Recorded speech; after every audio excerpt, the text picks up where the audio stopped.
Good afternoon, guys and gals. So welcome to my channel. I'm Kilt MC. This is Pinky, my co-star. And I wanted to do a real quick introduction about this video because I did a nice intro when I was at the dealership, but then it didn't turn out and the video was corrupt. So I thought I'd do a real quickie here as I do a couple of the other videos. You know, this is only my third or I think fourth video since I'm converting the channel from beard focused into kind of my motorcycle passion. So as you can see on here, Fremont Harley Davidson. I was at that dealership today, and Fremont is in Laval, which is a nice location right off the island of Montreal. It's my preferred location. It's where my buddies are at. It's where I bought all my Harleys from. Beautiful location, big location, beautiful store, nice people, second generation family owned. You'll really enjoy it. So I went there with the intent to talk about Bluetooth integration on the touring bikes and a few of the other bikes that have Bluetooth. There's a lot of question out there for myself as well as a lot of others of what you need to actually get full integration and full functionality of the Bluetooth with the bikes. You know, music, phone calls, navigation through the headsets, through your phones. Do you need just a Bluetooth phone? Do you have to have the WIM installed? Can you use that? People were asking me about the $10, $12 Amazon jumper that you can put in that bypasses it all. But then I read some places that you don't get the full functionality when you do that. Same thing. If you don't get the WIM, you do get Bluetooth, but you don't get headset functionality and a few other things. So I went there with the intent to talk to Eddie, the specialist at the dealership in this, but he didn't come in today. So kind of changed gears, and I decided that I'd introduce you to Jim Fargos, my buddy, sales associate for the last 6 or 7 years that, again, I bought my motorcycles from, and is a good friend of mine. Great guy, so knowledgeable, been around a long time. And again, has helped me through all of my issues and stuff over the years with motorcycles, and spent some time with him. He's like I said, you're really going to enjoy seeing him. So I thought, let's show you around the dealership, beautiful dealership, how unique it is, the unique people, and just talk about some things as we go along and ask questions, things that have popped into my mind through the years and that other people might want to know, as well as see a couple of the new models and specifically the new Trike, the new Road Glide 3 that they call it, the new Trike, and a few other things. So please tune in, enjoy, subscribe, and like the video, please. And I'll see you the next time. And as I said before in the other videos, as we get a little bit warmer outside, I'm definitely going to be going back to Fremont and seeing Jim and Charles, the owner, and taking some bikes out for a ride and giving you my opinions. Appreciate it.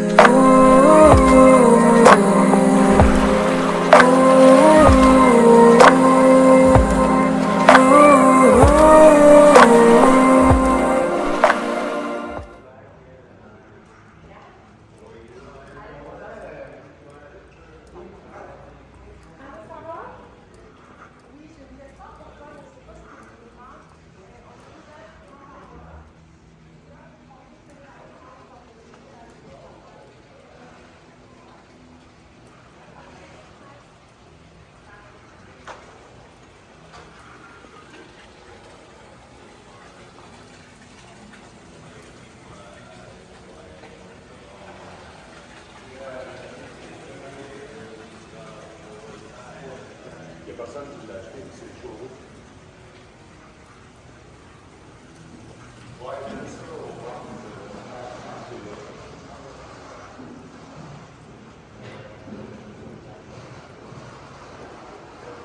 Ouais, elle est à Charles, celle-là, ouais. C'est un usager, ça, dans le fond. Dans le fond, c'est un usager, c'est pas là. Hey, on le dit. This is our service manager back here. That's David. David's got about... How you doing, David? C'est monsieur a une YouTube channel, puis il fait un petit vidéo sur nous. Il y a une couple de questions peut-être avec Eduardo pour les casques et les headsets, tout ça. J'ai parlé avec Charles. Mais he runs it all. How many years? Ça fait 94 ans temps plein. So since 1994 he's been 1994. All right. And he modifies some of the best bikes. The nicest bikes you've ever seen. The work he does is impeccable. So this is our garage. We have 15 bays. Okay. We have. Let me introduce you real fast. This is Jim Fargos, my sales friend and what do you call it? Sales associate? Sales associate. Sales associate since 2017, 2018, I guess. Yeah. Right. All right. I've known you? Yep. But I've been doing this for a few years. All right. So 46 years I've been riding this. So you're getting motorcycles right now, it looks like. We are. We got a whole bunch of containers there. We got our wash bay. We got 15 tables. We got mechanics are on break right now, unfortunately, or else you'd see them all working everywhere. It's a big service area. Yeah, big. What happens is we have this section as well, plus we have floaters that go upstairs. We have storage and so on. Everything is in the ground. There's nothing lying around here, like other than dismantling the bikes. There's no bottles or cans normally. Okay. We do vintage bikes on this side over here. So if you have a vintage bike, and I'm talking 40s, 20s, I don't care what it is, we can work on it and do it. You can see a couple that we have set up right now. Let's take a look up close to that. Yep. Frames, springers, you name it, we're doing it.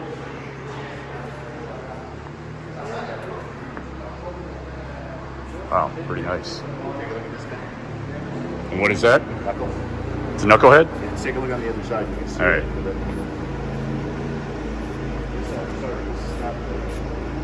There's a knuckle up there. Est-ce qu'on a des knuckles quelque part? Wow. We're working on everything. So you're restoring that, or is that a Yeah. project bike for the dealership? No, this is actually a restoration job that we have for somebody. That's our bike that we're just restoring. Okay. The other one as well. We pick up bikes that we just like, anything that we think is interesting, and then what we do is we work on them, rebuild them. So we have a whole section of older parts and newer parts. We've got some, if you take a look at some of the parts up there, and like I said, it has like that in the back.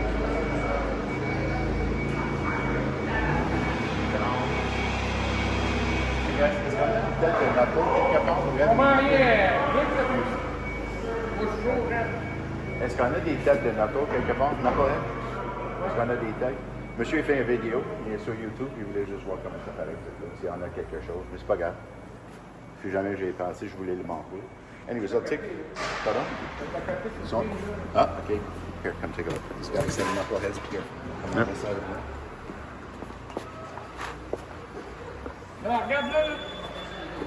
Oh, just look.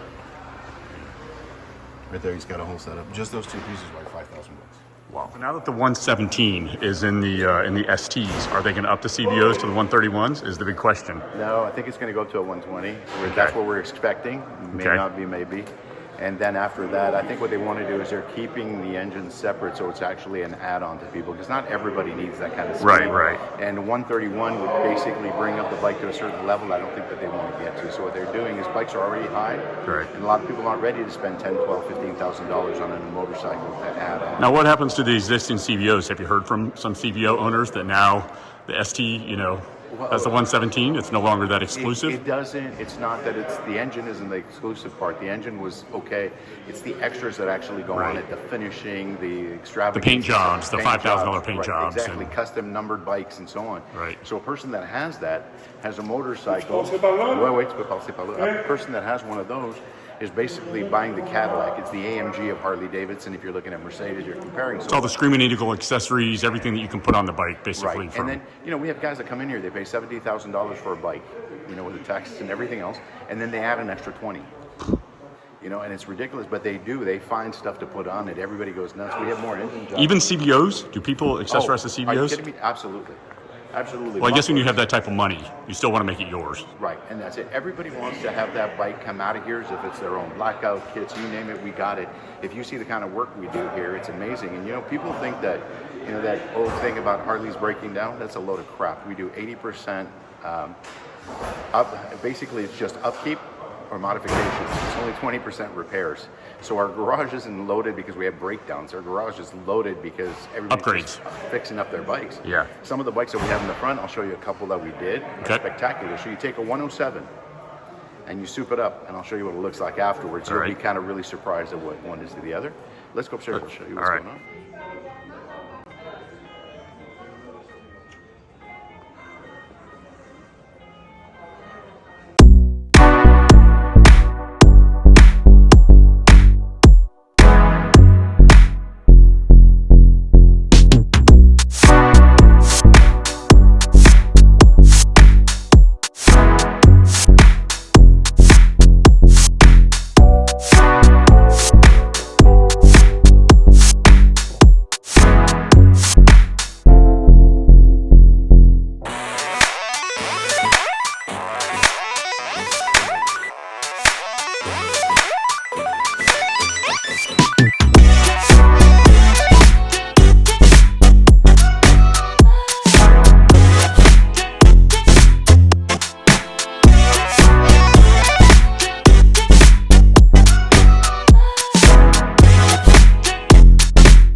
my customers. Wow. Yeah, I have some customers that come out from out west and only will work here. They won't work with the dealers out there. They come and see me to do their repairs. One of my customers' CVO broke down. They couldn't fix it. They sent it to us to repair. Harley actually got it here, and the bike was repaired properly. So what makes you unique, and especially your service bays or your service techs? Service bay, our techs, we got some with 30 years experience. One of them specializes in engines. I got one that specializes in electronics, one that specializes in vintage. I have guys that are in there for 25 years that have been doing this. They've seen every problem, everything. Some guys have been working on the more performance, you know. So what we do is we have a special team, like every person has his apprentice. So we can have up to 10 mechanics at the same time. We can have 15, 20 bikes, and we even have a floating table they can bring up so we can do some stuff up here. Now, so we have Bobber, my last Harley. Yeah, this is an SNS in there. So you do engine swaps. Why would somebody go? Explain to me why somebody would go from a Harley to an SNS. Oh, it's just to say that they got it, or just basically they're picking up 120 cubic inch, or they have it, or they buy them and they put them in. It's like everybody else. It's a kick. It's something to have your bike being individual. This is a CDO that we fixed up. So Whoa. This is a CDO. Put custom lighting on it because he lives in the woods and so on. We put custom handlebars. You know, they basically tuned it a little different. You can see the beautiful seat on that. You know. This is the next one too is also a CBO, but they do all kinds of work on it. Then we have repairs, and we're blacking out. So it's basically the bikes are being blacked out. They tear them apart and do it, so they're taking off the lids on the side and everything. And then we basically send it out to get powder coated. And of course we cover everything so no dust, nothing falls in them. And that's why they're doing that, because you don't have it. But you know, you don't see a lot of with Harley, I guess these days, that was so big, and I got it on my car, was the matte paint. You don't see a lot of matte. Do they? Does Harley put out a lot of matte paint? No, we don't put it, because what happens is once you scratch it, it's called a love, basically a love. You can't polish it. You have to reshoot it, and you can't just shoot an area. Yeah. You got to shoot the whole thing, or else it won't come out right. I made the mistake on my car. I had a spot that was on the door, and I rubbed it a bit, and now you can see that spot. Right. So what we do is, the newest thing is we matte wrap the bikes. So you get a nice gloss bike, we matte wrap it. You would never know the difference. And it protects the bike. So once you peel it, your paint job is like brand new 6 years down the line. You ride that bike and it's never bad. I did it to my bike. So basically I have it in Florida. I did everything. So every couple of years I strip it down, wash it. And the guy's like, I can't believe your 2002 still looks new. I said, well, because I wrap it all the time. And it's got 300,000 clicks. Never touched the engine. It's about to get worked on. Oh, look at that fat boy with those ape hangers on it. Yep. You know, they got the saddlebags and everything else. This has the matte paint job. Matte isn't, they do a lot of semi-gloss, but matte's still popular. Okay. If you take a look here, basically this is our shop from the top. We live in containers, which is actually really nice. I think it's really cool. People freak out when they see it, but it really works well for us. We have great offices. If you come take a look over here, this was an interesting picture that we put up. If you take a look, it's what Harleys are about, you know. Oh yeah, Easy Rider. Easy Rider. So what we Peter Fonda. Yeah. And that's it. So basically, that's just what we're about, you know, open road, free, being free and so on. And the thing is, look, we have bikes like this one here as well. This is totally, modified. Modified race bike. Everywhere, right to the every year we get something new put on it. Take a look on this side here. You can see we have some of the clothing. We have a whole section of clothing that you can't see from the top floor. We have some of the vintage bikes on the floor as well. So take a look in that corner. You can see it. We've got so many bikes coming in, and we actually have $1 million in used vehicles right now. And who's our mascot? That's Bob. Bob the dog. Bob lives here. Bob the dog. Bob the dog is here. That's Joey's dog right there, the sales manager. He's there. And basically, he's great. Everybody loves him. We have a couple of dogs running around here all the time. We're dog friendly, kid friendly, people friendly. Bring them in. Please don't feel like you have to leave your dog outside. You don't. You bring it into the store. We're all good with this. Which one's Sabrina? Sabrina. This is How are Sabrina. you? Hi, Sabrina. She works in the Pleasure. Nice to meet you. This is Lucy. She's our F&I. Pleasure. Nice to meet you. And she takes care of everything. If you ever need anything, the girls, they always, I come by, they give, give me all the help that I need. They're really good at their stuff. They know they're, and Lucy I work with every day. Great. Whenever you do a sale. Pleasure. Nice meeting you. It's all out.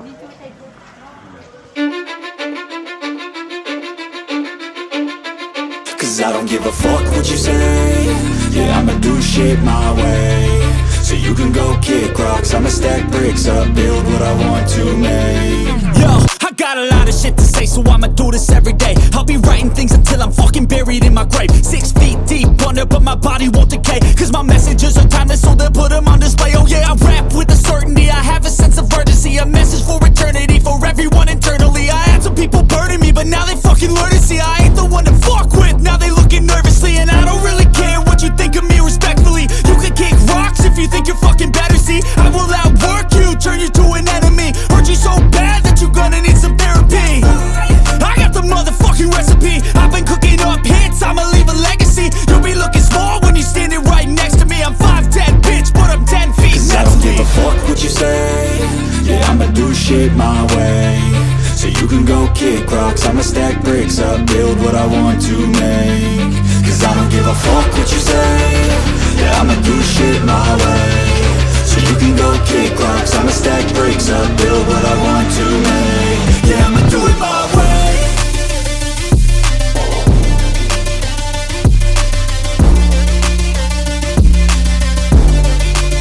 Yeah, I'ma do it my way.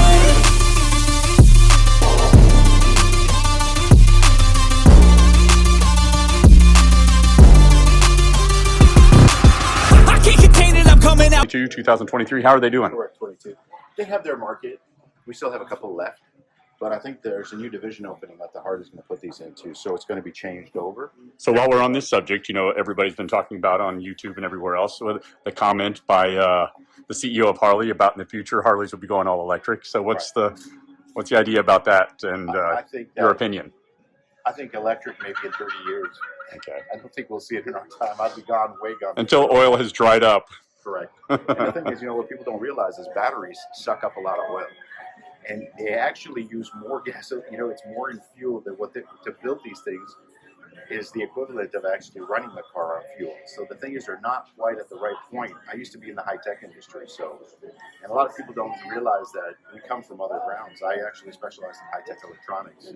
And from what I understand, from what I read, recycling plus making the batteries is not so healthy for the environment. No, it's not. They actually dig out. If you see the mines that they actually, what they're pulling out, putting into the world, and then trying to destroy these is another story. And if they break down, if they burn, the contamination is wild. So it's not as clean as it looks. I understand what they're doing, but it's more for emissions than anything else. But they're burning so much oil to actually produce it.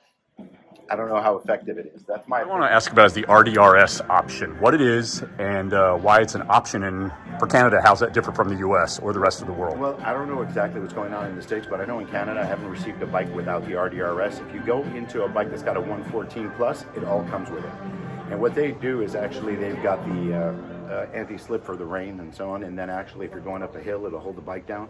If you're dropping over 20 degrees into a curve and you have to slam your brakes on, normally you'll fall, the bike will actually go vertical on you, which freaked me the hell out. What's it do? Apply the back brake to make you stand up a little bit more, or what's it do? Basically applies the brakes. It actually, the bike just picks itself up. It's the weirdest thing I've ever felt in my life.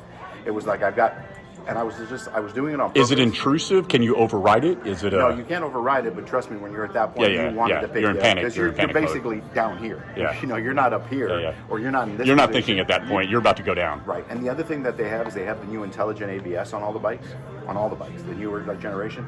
And what that is, that's the most important feature I find on a bike. Like linked braking. Is it like kind linked of like that. What it does is it actually thinks for you. So as soon as it detects your stress. So basically you're riding some guy, you're doing over 30 kilometers an hour, it activates. So under it doesn't. So let's say you're riding down the road and some guy cuts you off. You know, you're supposed to apply 70% in the front, 30% in the back. You'll never be able to do that. You panic. You panic. Yeah. Right? Half the time you won't even hit your foot brake or your hand brake. It doesn't matter. Hit top or bottom or both. It'll automatically sense it and pick up 70-30 and it'll balance the bike out so you don't crash. It'll really control the bike, and I've tried it. We've tested it. It's amazing. I've tried it in the rain on a test center. You know, like basically you're running in, you slam the brakes, and the bike just... So RDRS is on every Canadian Harley? No. No? On any Canadian Harley with 114. Okay. Touring. All right. Plus, it's so 114 touring and above. Touring and above. And okay. The others, it's an option. Right. Okay. In fact, we haven't even seen it available as an option yet on any of the bikes. Okay. So if you take a look here, where you would have your information center right there on this bike. See that little dot there? That's your information center. Okay. On the touring, that has it. Like the USTs, right? Come around this side here, you can see it.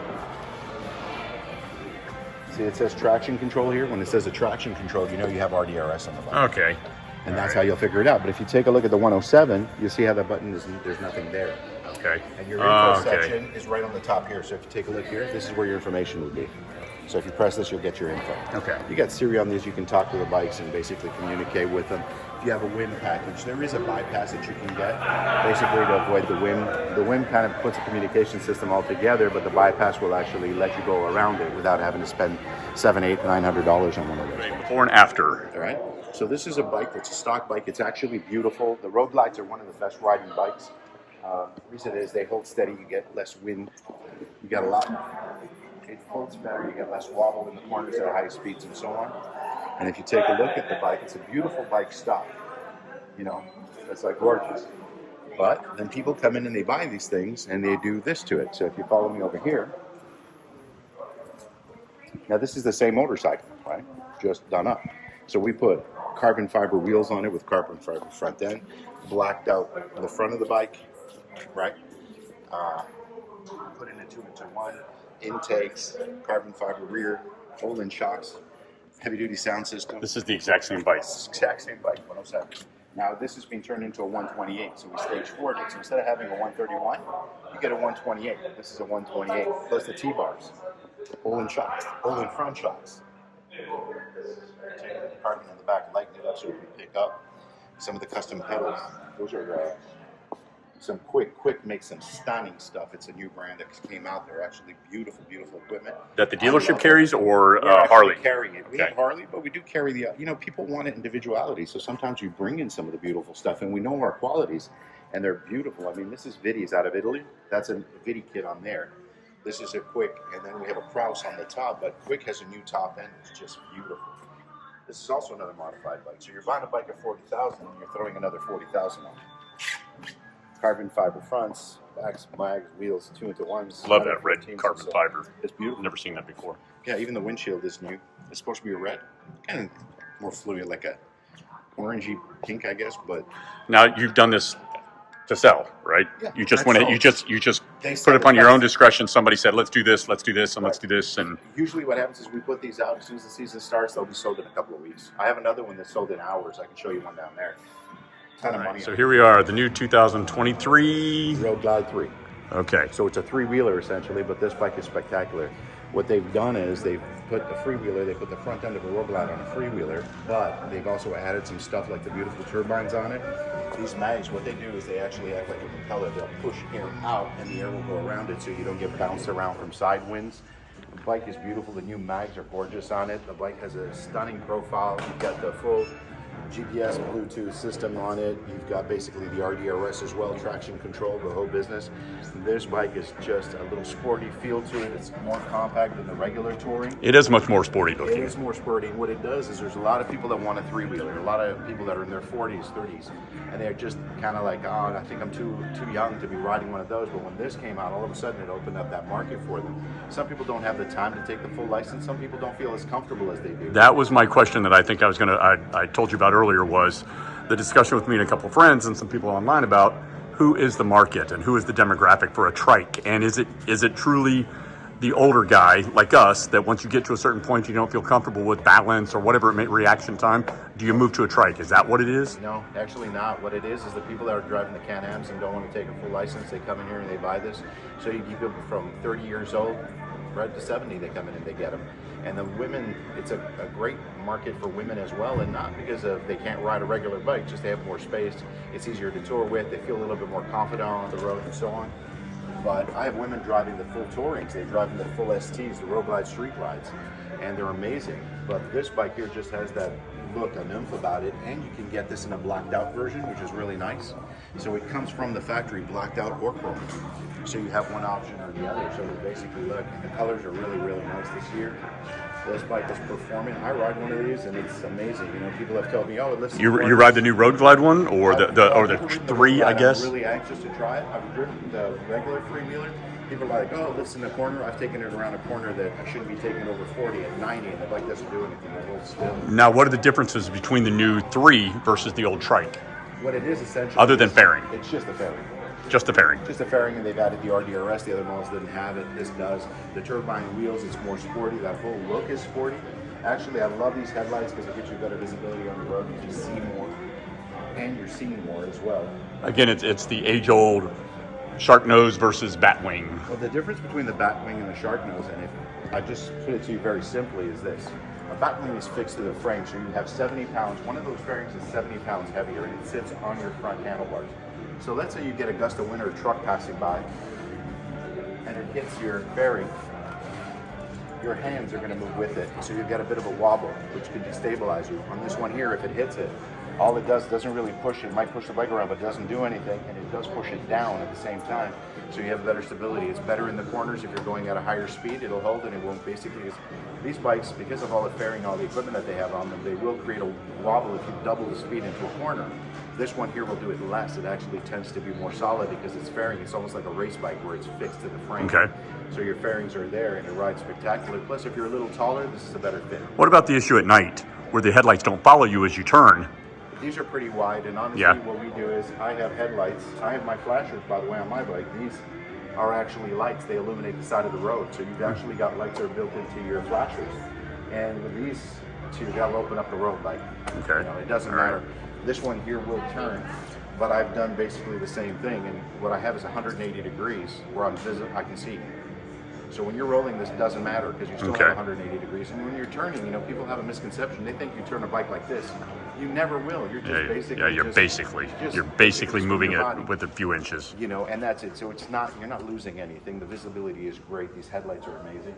We go into the heavy duty LED lights as well if you want to. You can do anything. You know, a bike before and after is just amazing. But I can't say enough great things about this. It's really popular.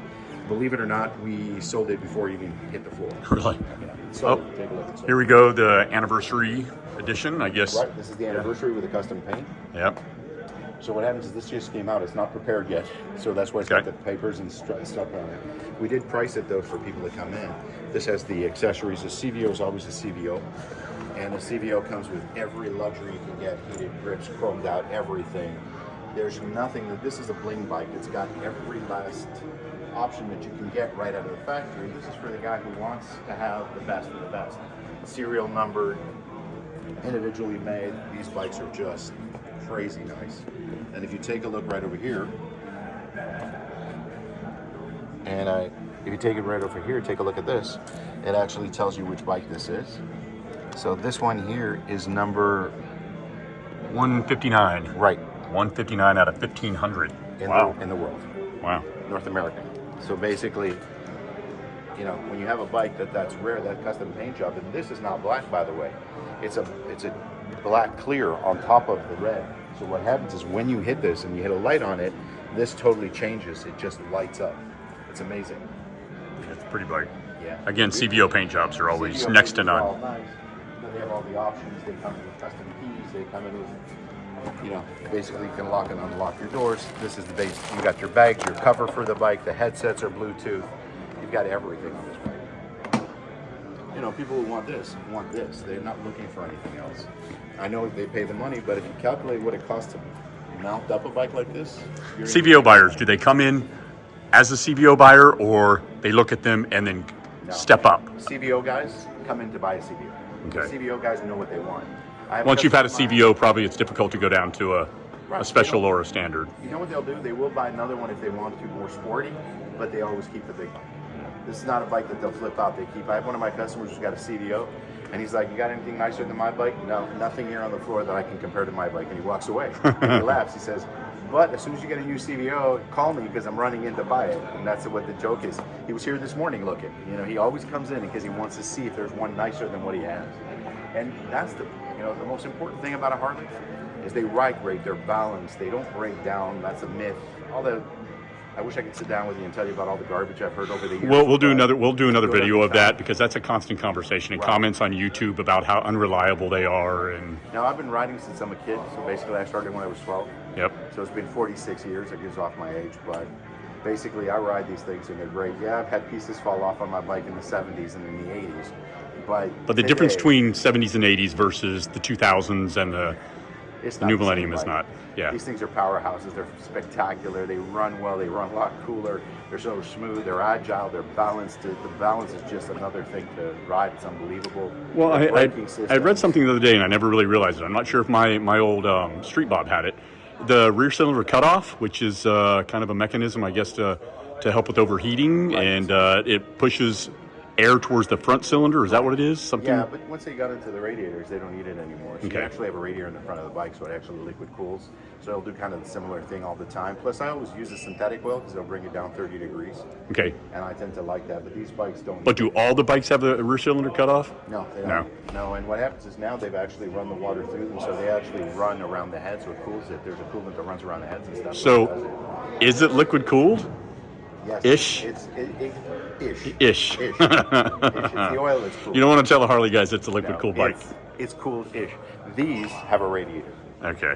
So if you take a look at these guys here, and a lot of people are looking at these things going, what are those for? And can I put my keys in there? And you're like, no, I'm sorry. Because what this is literally, and I'll show you how this is done. Just take a look in here and you can see your radiator fluid. Okay. All right. So there it is, and those are radiators.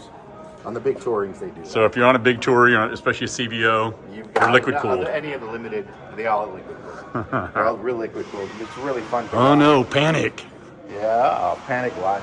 It's just basically, you couldn't tell. Harley's amazing with that. You would never be able to tell. No. And half the bikes you can walk around and see that they got. Because that's some of the biggest gripes when you look at a a different bike at other manufacturers with the radiators and stuff. Those huge, massive radiators are just awful to see. so ugly. Yeah, it's a great looking bike, and then you see this massive radiator hanging off the sides.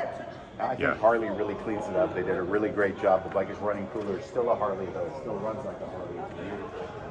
I love the balance. The way that these bikes are built is something else. You know? Fat Boy's still a bestseller. Fat Boy's a really hot seller. They'll break out everything. You know, it's phenomenal how many people like so many different things. You know, and they come in and you got a guy that loves a Fat Boy and then says, "Oh, I don't like another bike." It's literally a Fat Boy with different wheels on it. Yeah.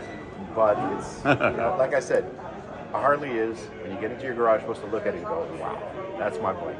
And if you don't do that, then you bought the wrong thing. You're wasting a lot of money for nothing. When you buy a bike, these bikes are all spectacular. There's nothing that runs bad anymore. You know, they all run really well. Particularly after the 2007, they had bearing problems that year, but after that, they were running amazing. Well, I definitely in the future, once it starts to get a little bit warmer out, I want to come out here and test drive some and do some evaluation, do some reviews, my own personal review on them. Absolutely. And we'll video all that. I want to thank you for your time today. problem. Again, Fremont Laval Harley Davidson, right off the island of Montreal. It's my good friend Jim Fargos. Come see him, and we'll see you soon.